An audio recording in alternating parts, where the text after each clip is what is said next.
सांसद दीपेंद्र सिंह हुड्डा ने केंद्र व हरियाणा भाजपा सरकार को किसान विरोधी बताते हुए कहा कि सरकार द्वारा किसानों के 3 बिलों के मुद्दे को लेकर के पिछले कई महीनों से धरने पर बैठे किसानों में से 207 किसानों के शहीद हो जाने पर आज तक केंद्र व हरियाणा सरकार का कोई भी मंत्री किसानों के यहाँ पे श्रद्धांजलि अर्पित करने तक नहीं गया है।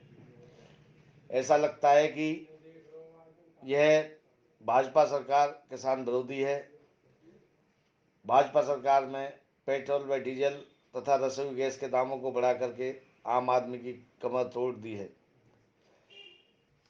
दीपेंद्र हुड्डा पूर्व विधायक व वरिष्ठ कांग्रेसी नेता उदयभान के निवास पर पत्रकारों से बातचीत कर रहे थे।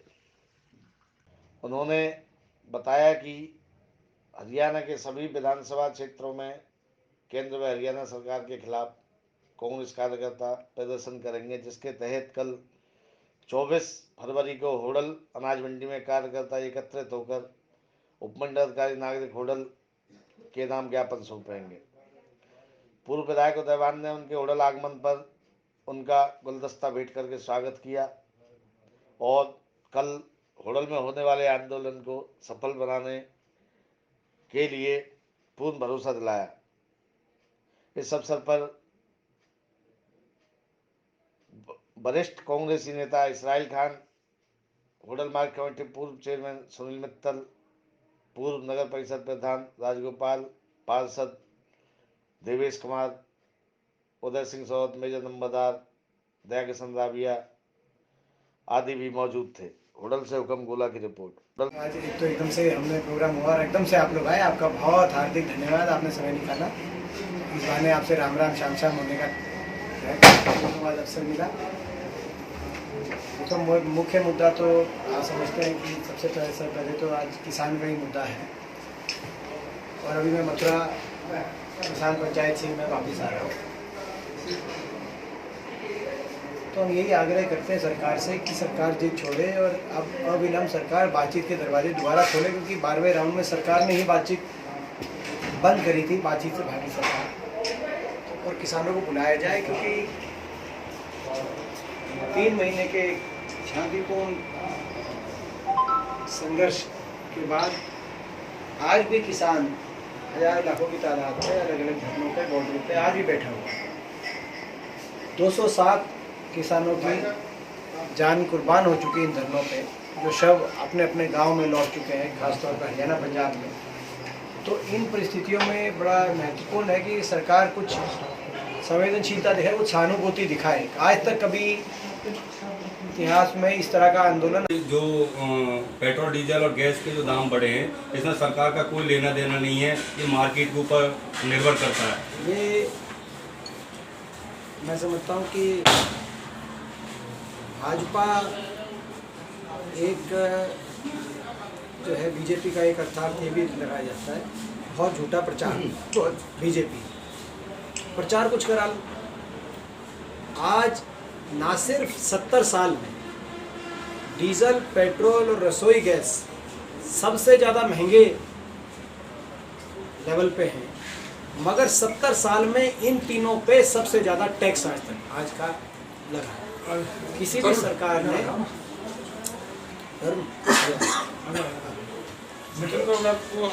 किसी आपका नाम हमने आपके एब्सेंस में ले दिया था, तो 70 साल में ना सिर्फ, मैं दोबारा रिपीट करता हूँ ताकि आपकी एक बाइट बन जाए, ना सिर्फ कृष्ण पाल जी और बाकी कोई अगर ये कहे सरकार का इसमें कोई जिम्मेदारी नहीं है, मैं 2 बातें कहना चाहता हूँ। ना सिर्फ आज तक 70 साल के इतिहास में डीजल, पेट्रोल और गैस का सिलेंडर सबसे ज़्यादा महंगा हुआ है, मगर 70 साल में सबसे ज़्यादा टैक्स डीजल, पेट्रोल, गैस के सिलेंडर सरकार ने लगाया, इसीलिए महंगा हुआ है। महंगा जो है आज क्रूड ऑयल कहाँ पे है, 2014 में क्रूड ऑयल कहाँ था, उस बात से आप अंदाजा लगा सकते हैं। आप कहो तो मैं फिगर निकालूँ, मैं एक बार वो दिखाना भी मेरा मोबाइल में अभी आपको भी बताया, तो कहने का मतलब मैं फिगर एग्जैक्टली बता दूंगा आपको तो आज 2014 के मुकाबले में कहीं सस्ता है अंतर्राष्ट्रीय बाजार में, अगर वो मार्केट की बात कर रहे हैं, मार्केट में क्रूड ऑयल। मगर टैक्स क्योंकि आज तक सबसे ज़्यादा थोपा गया है, केवल टैक्स की वजह से सबसे महंगा है। लगभग दुनिया के सभी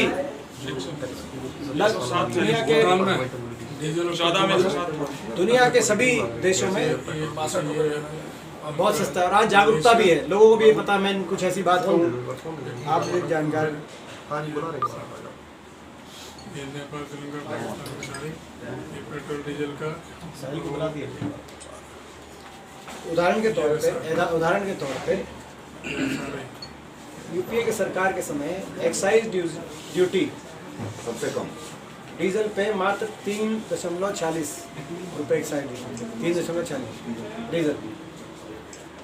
आज डीजल पे एक्साइज ड्यूटी 31.80 रुपये प्रति लीटर, प्लस जो पेट्रोल पे उस समय 9 रुपये थी, आज पेट्रोल पे 32.9 रुपये आज एक्साइज। और उसके अलावा जो प्रदेश के अंदर, आपको याद होगा कि यहाँ तक सबसे सस्ता पेट्रोल डीजल चाहिए तो हरियाणा आइए। सबसे कम न्यूनतम स्तर पे वैट हरियाणा, 10 साल सबसे सस्ता डीजल पेट्रोल हरियाणा में। ये सारे बोर्ड लगे हुए थे जितने भी बॉर्डर पे पेट्रोल पंप और डीजल थे। आज भी मैं जो गया मथुरा में, आज मथुरा में जो मैंने कहा कि जब आप जाते थे हरियाणा के अंदर, जब आप कांग्रेस सरकार थी उस समय जो है आप जाते थे तो सस्ता डीजल भरवा के लेके आते थे, तो लोगों ने आज भी याद किया उसको। कहना मतलब ये, अब परिस्थिति ये हो गई कि भाई सबसे ज़्यादा महंगा हरियाणा में भी वैट जो है, क्योंकि केवल केंद्र सरकार की जिम्मेदारी तो मैंने टैक्स की बता दी, अब वैट की बता रहा हूँ। सबसे ज़्यादा वैट आज उन प्रदेशों में हरियाणा है, और कई प्रदेशों ने राहत भी दी है वैट में। ऊपर जो सरकार है उसकी हठधर्मिता देखते हुए, उस सरकार की असंवेदनशीलता लोगों के प्रति देखते हुए कई प्रदेश सरकार भी आगे आए, चाहे वो राजस्थान की गहलोत सरकार हो, चाहे वो असम की सरकार हो। असम की सरकार तो इन्हीं की पार्टी की, उन्होंने भी वैट कम किया है। मगर मुख्यमंत्री जी की भी एक स्टेटमेंट आई, केवल कृष्णपाल जी मुख्यमंत्री जी की आई कि इसमें केंद्र सरकार का है, प्रदेश का नहीं, प्रदेश सरकार का है इसमें वैट, इसीलिए हरियाणा के अंदर महंगा है। राजस्थान के अंदर, अभी आप तो बॉर्डर पे है, राजस्थान में जाके देख लो आप। तो जिम्मेदारी किसकी है? केंद्र सरकार की और प्रदेश सरकार की। और ये हर वर्ग के साथ धोखा है। मिडिल क्लास की कमर तोड़ दी, गरीब आदमी आर्थिक मंदी की पहले ही चपेट में था, उसके ऊपर गरीब आदमी पे बोझ डाल दिया। किसान कहा था आमदनी दुगनी करेंगे, 2016 में कहा था आमदनी दुगनी करेंगे, आमदनी दुगनी 2016 में कहा था 22 तक करेंगे, यानी कि 6 साल का टाइम दिया था। 5 साल बीत गए, इन 5 साल में न्यूनतम समर्थन मूल्य तो 30% बढ़ा है, गेहूं का, धान का, और लगभग, और डीजल की कीमत